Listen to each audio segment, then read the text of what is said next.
La force de la jeunesse, c'est qu'elle espère, c'est qu'elle ne croit pas au danger, c'est qu'elle ne croit pas à la mort. On pense en général, et on se trompe, que les anciens combattants sont toujours heureux de rapporter leurs souvenirs. Ce n'est pas vrai.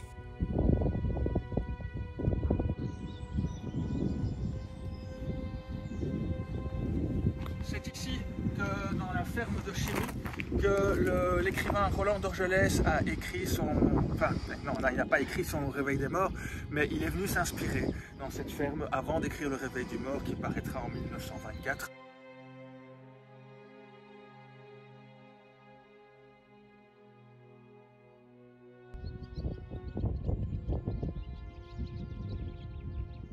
Il faut savoir que cette ferme a appartenu à son ami et futur homme politique Georges Monnet. Et c'est pas son roman le plus connu c'est les fameuses Croix de bois.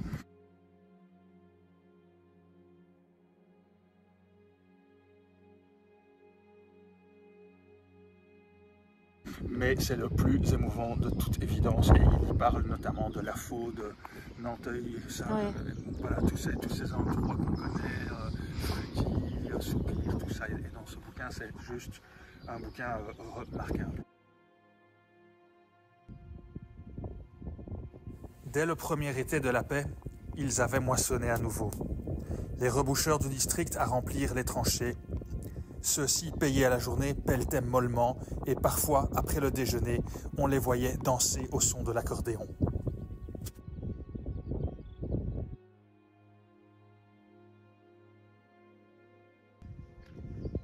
On se les réserve entre anciens combattants parce qu'on pense que les civils ne les comprendront pas et on est gêné. On éprouve une sorte de pudeur à évoquer ces souvenirs.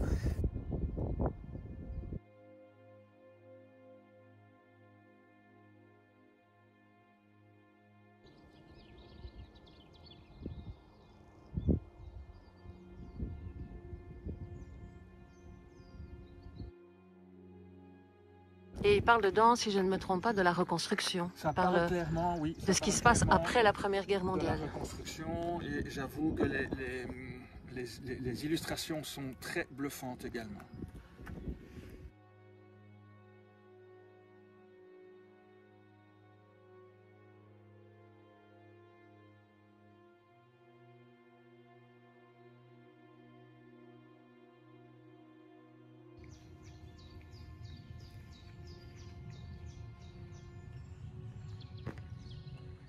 Et il a été soldat lui aussi. Hein. Il a été soldat lui-même, oui, tout à fait. Donc les Croix de bois, ça parle plutôt de sa période pendant la guerre. Absolument. Et il faut savoir aussi, pour la petite anecdote, qu'il était très, je dirais, dans l'univers parisien des artistes, peintres, Apollinaire, c'était un ami d'Apollinaire, je pense, et de toute cette bande-là, les Picasso et autres.